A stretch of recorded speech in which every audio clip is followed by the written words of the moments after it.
Le complément d'enquête sur Cyril Hanouna est enfin sorti. Dedans, on nous apprend beaucoup d'informations qu'on sait déjà et que j'ai déjà abordées dans mes précédentes vidéos. Mais la petite particularité de ce complément d'enquête, c'est qu'on en sait davantage et plus en profondeur avec directement les témoignages de personnes qui ont subi des choses atroces de la part de Cyril Hanouna. Et surtout de ce qui se cache derrière ce plateau. Et aujourd'hui, je vais vous lister ce qui pour moi sont les éléments les plus importants autour de cette enquête et en parlant bien sûr des nombreux mensonges de Cyril Hanouna. Pour commencer, parlons de lui-même. Lors de ce complément d'enquête, on en a su davantage sur la relation qu'il avait envers ses collègues chroniqueurs et autres présentateurs télé. On a par exemple ce passage-là où l'on voit l'arrogance et l'impolitesse d'Hanouna.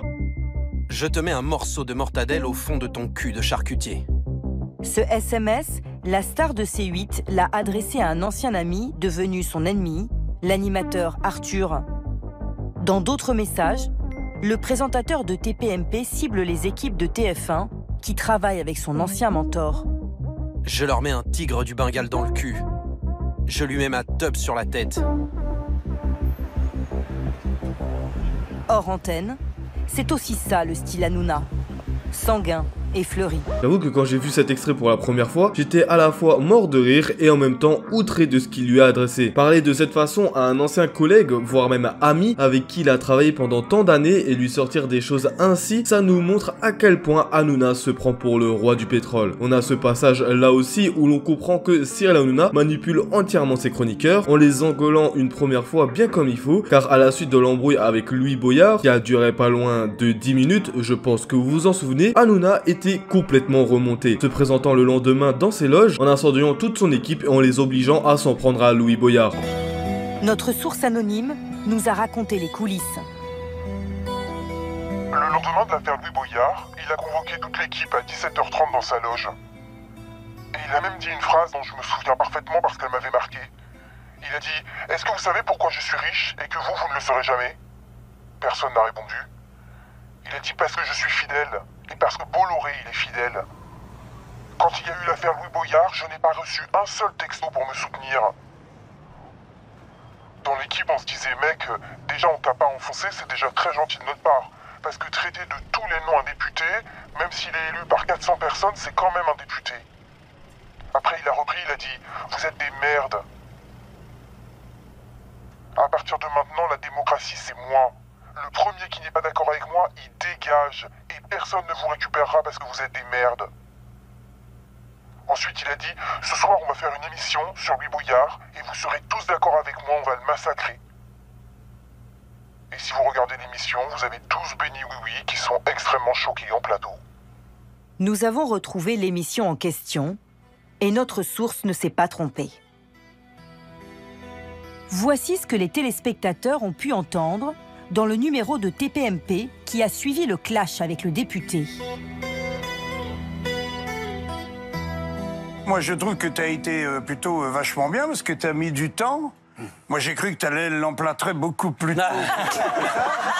Je pense que vous avez plutôt gardé votre calme, vous connaissant un peu. Oui, Je pense que globalement, non mais globalement, je vous ai même envoyé un texte pendant l'émission, je dis bravo pour le sang-froid, et je le pensais sincèrement. J'ai trouvé ça bas, j'ai trouvé ça nul, j'ai trouvé ça pas loyal. Je trouve que voilà, quelqu'un qui vient sur ce plateau pour déverser sa haine contre vous, je trouve ça dégueulasse. J'ai été très peinée, parce que j'ai vu en vous comme une bête blessée, j'avais envie de lécher vos plaies. Et ce n'est pas la première fois que Hanouna se comporte ainsi. Lors de la dernière vidéo, je vous avais parlé de ces faux débats, où il obligeait complètement ses chroniqueurs à avoir un autre avis, juste pour créer du débat, sinon ça ne tournait pas dans son sens. Il s'en foutait complètement de l'image que ses chroniqueurs pouvaient avoir, lui tout ce qui l'intéressait c'était créer du débat, qu'apporte la véracité des propos. Et honnêtement, moi déjà hier ça m'avait choqué de voir ça, de savoir que pour de l'argent, des chroniqueurs étaient prêts à mentir sur leurs propos, car Cyril Hanouna leur a demandé de dire comme ça, comme ça, comme ça, et pas autrement. Et là dans cet extrait, on apprend que tout ce qu'il voulait c'était avoir au moins 2 personnes qui étaient pour la peine de mort, malgré que tous étaient contre. Lui, tout ce qu'il voulait, c'était au moins 2 personnes qui étaient pour, juste pour créer un débat. Comme ce soir de janvier 2022,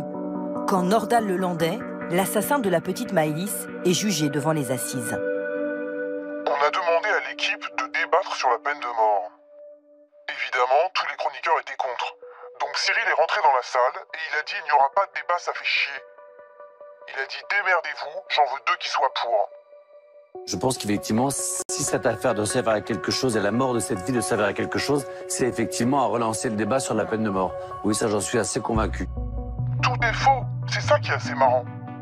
On raconte des choses qui sont totalement fausses. Et ça, personnellement, je trouve ça fou. Avant même le complément d'enquête, le présentateur de l'émission nous avait donné des informations sur ce passage. Et on a tout de suite compris à la suite de ça les propos d'Enora Malagré et de Benjamin Castaldi qui disaient que beaucoup, si ce n'est tous, sont des ventriloques de Cyril Hanouna et qu'il ne fallait pas avoir d'avis sur les propos de Cyril, sinon tu te faisais défoncer, voire même virer. Et honnêtement, ça fait peur. Mais ce n'est pas la seule fois qu'Hanouna parle comme ça et se comporte ainsi en dehors du plateau. On a cette personne qui s'est fait complètement menacer par Hanouna, il y a pas d'autre mot, car il a simplement refusé d'être présent sur le plateau de TPM. Oui, il n'y a aucune vanne là-dedans, c'est juste affolant, c'est lunaire de voir ça, recevant un appel d'Hanouna, le menaçant de le retrouver et de le défoncer juste à cause d'un refus. Je suis chez moi, tranquillement, et je reçois un coup de téléphone, je vois Cyril Hanouna. Je décroche, je lui dis tiens, qu'est-ce que tu veux me dire? Et là, mais je crois que c'est une blague. C'est-à-dire que le gars m'insulte avec une voix de mec de cité du 93. C'est-à-dire le mec, la caricature sur le Tony Montana du pauvre, quoi. Je dis, et là, je me dis, bon, ok, je dis, ok, c'est une blague. Qu'est-ce qu'il vous dit exactement? Je me rappelle plus exactement, mais ça va être des insultes, mais bon, trash, des menaces, genre, je vais te défoncer, t'es où, viens, on se retrouve, vas-y, je sais où t'habites, je sais où t'es, je sais qui t'es. Je dis, si t'arrives. Je peux pas imaginer que ce mec-là, qui danse les sardines, là, avec les épaules, mais me menace physiquement, violemment, à ce point. Je dis...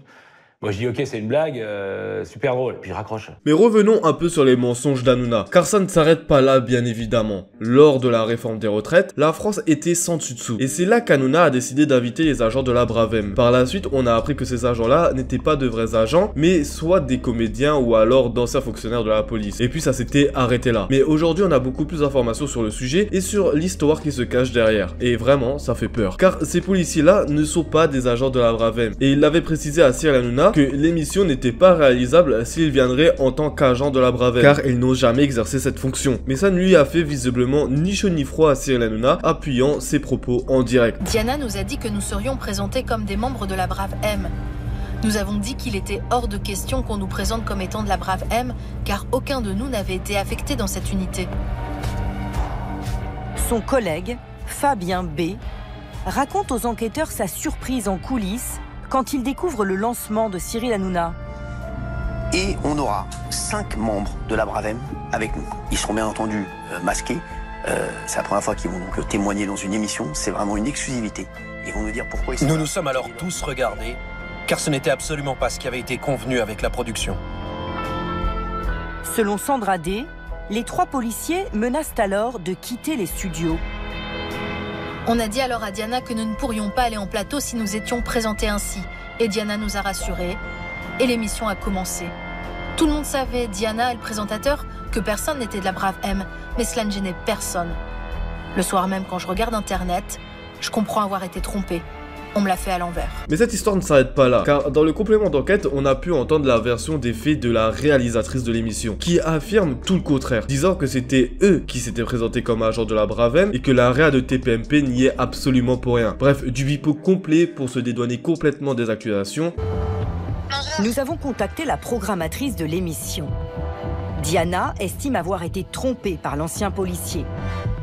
Au téléphone, elle nous confirme avoir reçu le texto de Cédric Vladimir, mais parmi d'autres conversations contradictoires. Vous vous doutez bien qu'en plus de ce message-là, on s'est eu 20 fois au téléphone, on a des notes audio, on a d'autres messages, on a plein de choses. Nous, ce qu'on nous a dit, c'est qu'il y avait au moins, au minimum, un policier de la Bravem, comme je vous l'ai dit, et des policiers qui interviennent dans le maintien de l'ordre. C'est qu'on a menti. Dans quel but? C'est la question qu'on se pose aujourd'hui. En tout cas, elle ne vient pas de nous. Le mensonge ne vient pas de nous. Mais à la fin de ce complément d'enquête, on a eu l'intervention de Booba. Malheureusement, 3/4 des questions tournaient autour de Magali Berda et de son agence Jonah Evans où Hanouna avait des parts dans l'agence. Mais moi, ce qui m'a interpellé, c'est un extrait où Booba nous parle du changement radical d'Hanouna. Il était beaucoup plus humble là. C'est Cyril Hanouna quoi. Quelqu'un de simple, assez gentil, bon enfant. Voilà. Pas un homme politique, pas un voyou. Aujourd'hui, c'est un homme politique, Hanouna, vous diriez? Ouais, pour moi, il est devenu un peu le gourou de son émission.